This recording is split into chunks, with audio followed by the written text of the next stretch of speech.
ولتكن منكم أمة يدعون إلى الخير ويأمرون بالمعروف وينهون عن المنكر وأولئك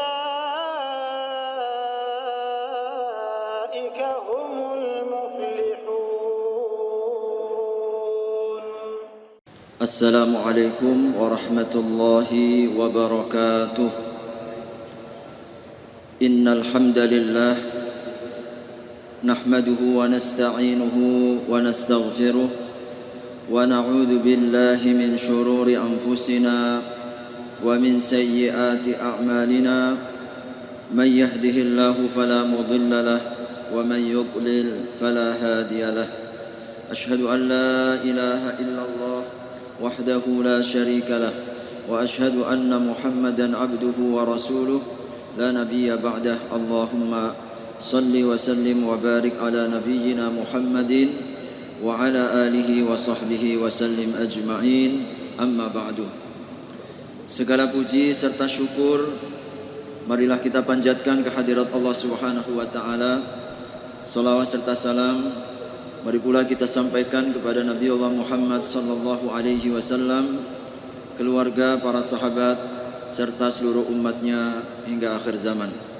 Hadirin jamaah salat zuhur Masjid Raya Mujahidin dan para pendengar Radio Dakwah Mujahidin dimanapun kita berada, pada kesempatan yang singkat dan mulia ini mudah-mudahan satu hikmah untuk kita angkat dan kita hadirkan sebagai penguat, penambah, pengokoh ibadah kita di hadapan Allah Subhanahu wa taala.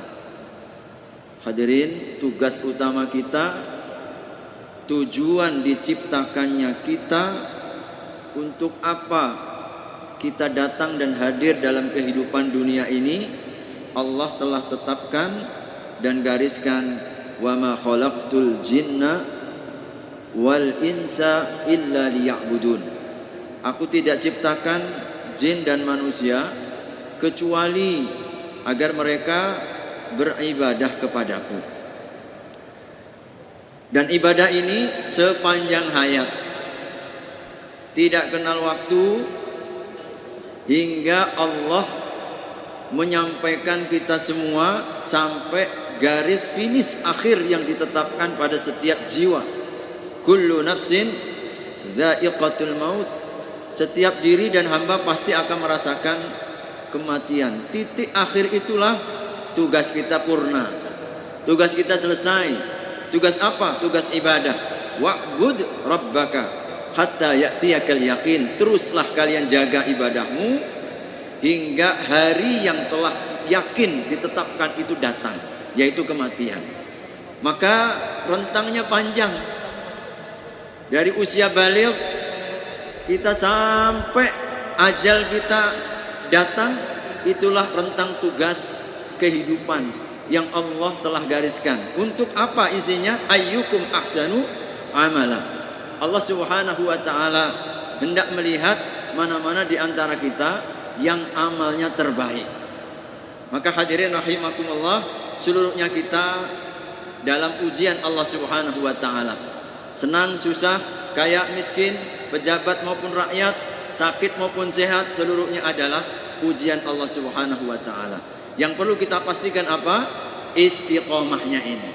Nah, ada satu hal yang menjadi penguat, penambah energi kita agar kita terjaga istiqomahnya. Dari banyak faktor dan sebab, di antaranya yang harus terus kita kelola dan kita hidupkan adalah rasa syukur di hadapan Allah Subhanahu wa taala. Hadirin rahimakumullah, syukur ini ternyata adalah sebab resep kiat untuk menjaga istiqomah. Hadirin rahimakumullah, dan betapa Allah tegaskan, jikalau kita hendak menghitung-hitung nikmatnya, maka niscaya kita tidak akan pernah sanggup karena terlalu banyak. Begitu banyaknya nikmat Allah berikan kepada kita, sehingga Allah tantang, coba hambaku, kalau memang kalian ingin menghitungnya, coba, maka tidak akan pernah sanggup untuk kita menghitungnya. Wa in ta'uddu ni'matallah la tuhsuha. Makanya kita banyak diajarkan, kita disuasanakan, kita dihadirkan. Habis waktu sholat minimalnya alhamdulillah, ya kan? Alhamdulillahi rabbil alamin, dah syukur. Nanti ketika kita sujud, rukuk, doa-doa seluruhnya, terutama ketika i'tidal, Rabbana walakal hamdu mil'us samawati wa mil'ul ardi wa mil'u ma syi'ta min syai'in ba'du. Diingatkan pujian kita, syukur kita sepenuh sepenuh bumi, sepenuh langit, dan sepenuh apa yang Engkau ciptakan dan Engkau kehendaki, ya Allah. Kita selepas sholat langsung baca lagi alhamdulillah, alhamdulillah, alhamdulillah. Karena ternyata hadirin rahimakumullah, ini kekuatan hingga membuat Nabi bertahan sampai sholat malamnya bengkak, terlalu lama berdiri. Membuat iba Aisyah radhiyallahu anha, kenapa ya Rasulullah engkau sholat sampai segitu-gitunya? Padahal apa? Sudah mendapatkan jaminan. Kita yang gak ada jaminan, gak segitu-gitunya begitu. Tapi Nabi yang sudah dijamin surga, diampunkan seluruh dosanya. Itu yang membuat Aisyah bertanya, ya Rasulullah, bukankah engkau sudah diampunkan yang lalu dan yang akan datang? Benar wahai Aisyah, namun tidakkah aku boleh menjadi hamba yang bersyukur? Jadi ternyata spiritnya itu adalah spirit bersyukur. Hadirin rahimakumullah, kalau benar-benar kita bersyukur, masalahnya kita selama ini kenapa rasa syukur kita belum mampu menjadi kekuatan? Mengapa rasa syukur kita belum menjadi sebuah energi? Bahkan seluruh pakar mengatakan, apakah pakar agama maupun pakar dunia, dalam ilmu psikologi, dalam ilmu kejiwaan, ternyata resep bahagia itu sederhana. Kau bersyukur. Semua orang mencari bahagia, semua orang ingin tenang, semua orang ingin damai. Subhanallah, ternyata kuncinya satu. Bahagia itu sederhana. Kau ucapkan rasa syukur, berterima kasih. Ternyata resepnya orang bahagia. Bahkan orang yang selalu bahagia, orang yang selalu senang, orang yang selalu ceria, banyak bersyukur, banyak berterima kasih, ternyata imunitas dirinya lebih baik daripada orang yang mukanya cemberut, hatinya susah, ya, gundah gulana, stres. Jadi lebih-lebih di zaman corona seperti sekarang ini, jangan banyak stres, sebab ternyata kekebalan badan kita hilang. Subhanallah. Mengapa itu tidak dapatkan kekuatan, kelapangan, kebahagiaan, kedamaian, bahkan bisa menjadi energi, ya. Imunitas diri akan berlipat. Subhanallah. Mungkin selama ini kita perlu mengoreksi cara bersyukur kita. Hadirin rahimakumullah, rasa syukur tidak cukup hanya dengan lisan. Tapi rasa syukur yang pertama itu harus lahir dari keimanan. Keimanan. Makanya harus ada usaha namanya merasakan. Kita betul-betul merasakan dari hati. Jadi ketika kita mengucapkan alhamdulillah, tidak hanya lisan, tapi ketika kita mengucapkan itu, kita diingatkan langsung segala puji milik Allah. Ini perasaan kita merasakan. Hadirin rahimakumullah, karena itulah perlu diulang-ulang. Kenapa? Untuk menyadarkan, untuk merasakan. Nih, masalahnya pertama itu apa? Kita merasakan bahwasanya ini sebuah nikmat.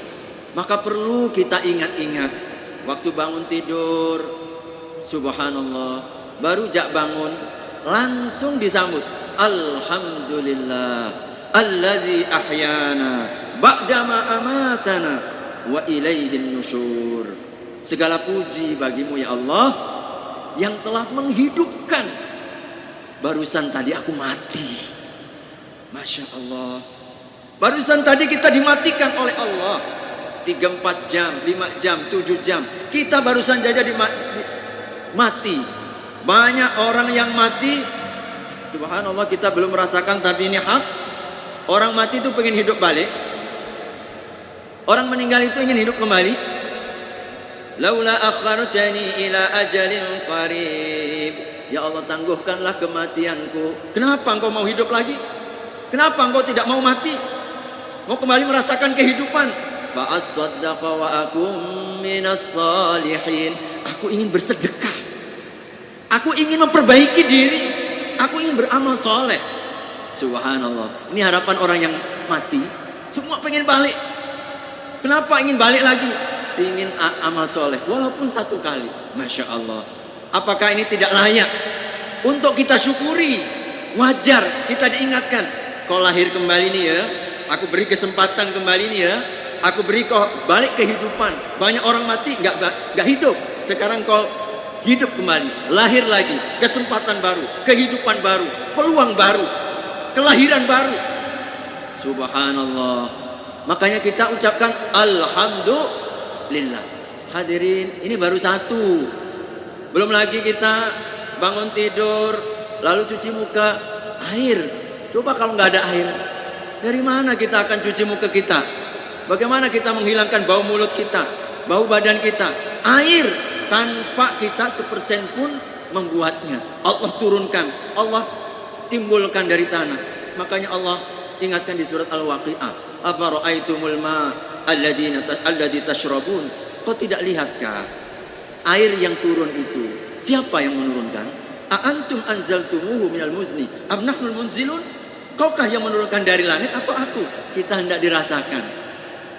Kita keluar pakai baju, masya Allah, baju nikmatnya. Kita bejibun, kata orang, bajunya di lemari. Banyak orang nggak berbaju, banyak orang nggak punya baju. Tengok muka di cermin, masya Allah, sempurna lagi, sempurna lagi muka kita, gak tampan, ganteng, cantik, badan kita sehat. Banyak orang yang diuji Allah sakit, banyak orang yang cacat, gak sempurna. Hadirin, ini kuncinya. Kenapa orang bisa merasakan itu?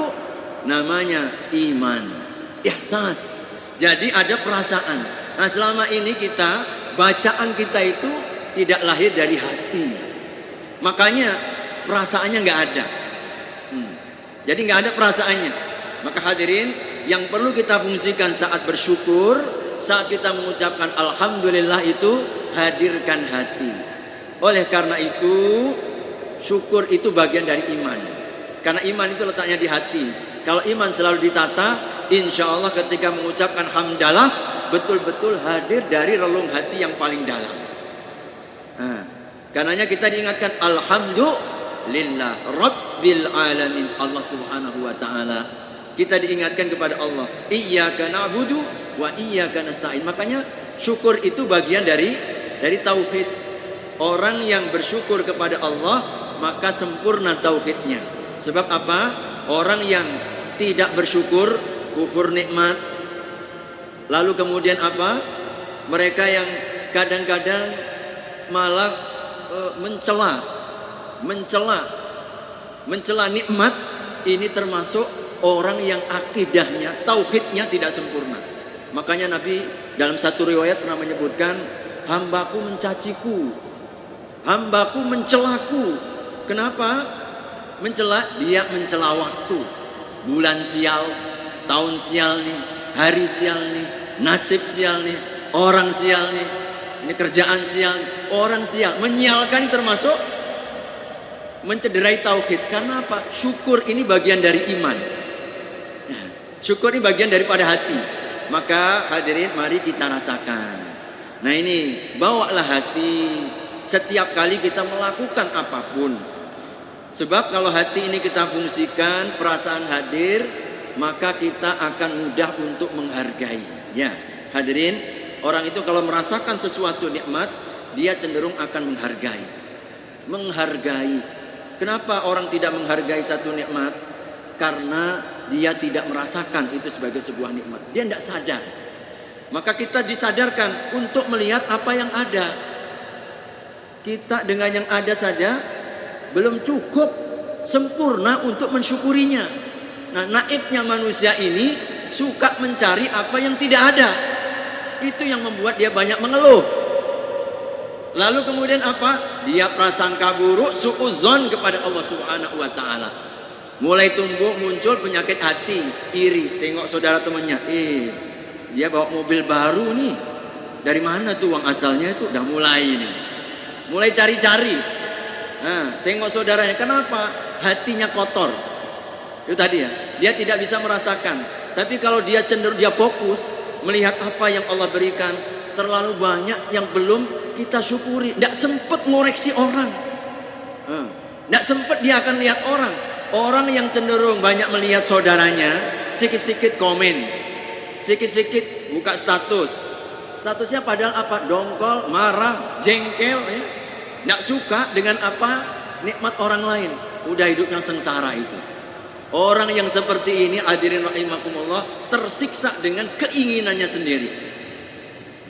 Subhanallah. Karena itulah orang yang husnudzon kepada Allah, kalau kita merasakan apa yang Allah berikan, syukurilah. Insya Allah kita menjadi orang yang paling bahagia. Kita pun akan menghargai. Nah, orang kalau sudah menghargai, hadirin rahimakumullah, biasanya orang itu akan bersyukur.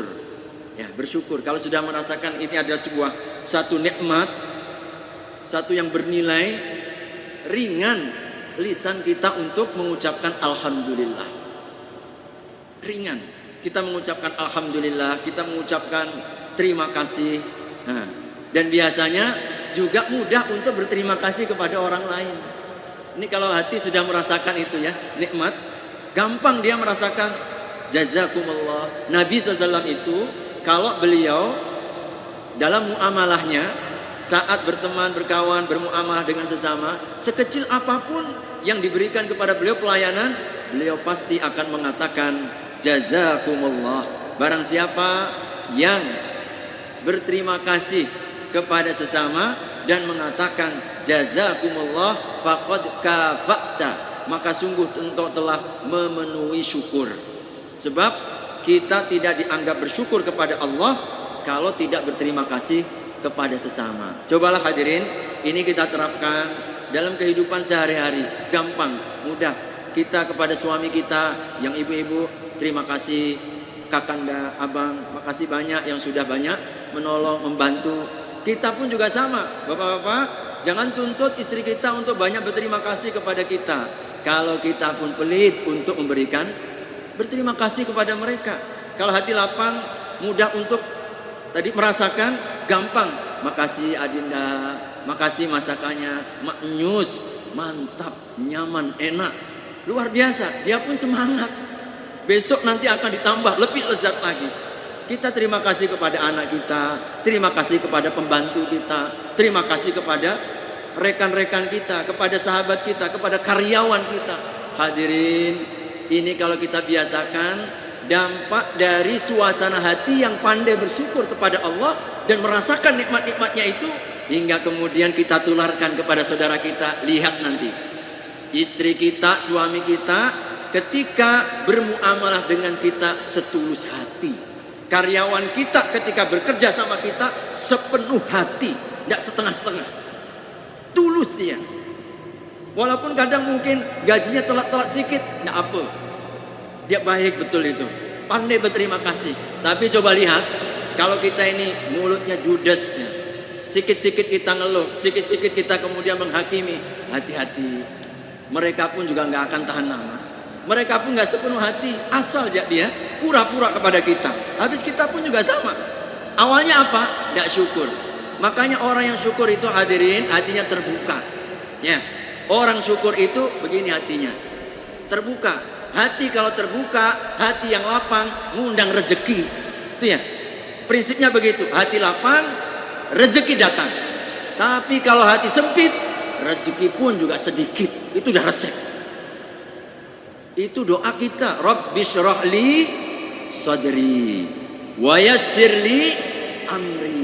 Ya Allah, lapangkan dadaku, mudahkan urusanku. Jadi gampang.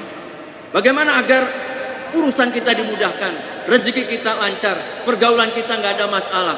Allah berikan kemudahan-kemudahan dalam hidup. Satu jak resepnya, lapang dada.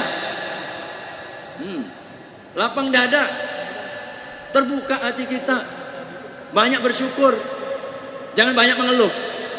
Boleh kita mengeluh tapi kepada Allah Subhanahu wa Ta'ala. Itu resepnya. Kita sikit-sikit hati sempit, tengok saudara kita nyaman, hatinya kotor, langsung marah. Kenapa kita marah kepada dia? Masya Allah. Makanya kalau kemudian hadirin, orang yang merasakan nikmat dalam dirinya, sibuk dengan apa yang ada, yang Allah berikan, tidak sempet dia ngoreksi orang lain. Tengok saudara nyaman karena hatinya terbuka, itu tadi ya, maka dia pandai banyak mendoakan. Masya Allah, tabarakallah, Masya Allah, mudah-mudahan Allah berkahi rezekimu, mudah-mudahan Allah lancarkan usahamu, mudah-mudahan keluargamu sakinah, mudah-mudahan anakmu soleh dan solehah, mudah-mudahan dilancarkan semua urusanmu. Gampang mengucapkan itu yang narik. Iya, belum kita ada dongkol, belum kita sudah jengkel, marah.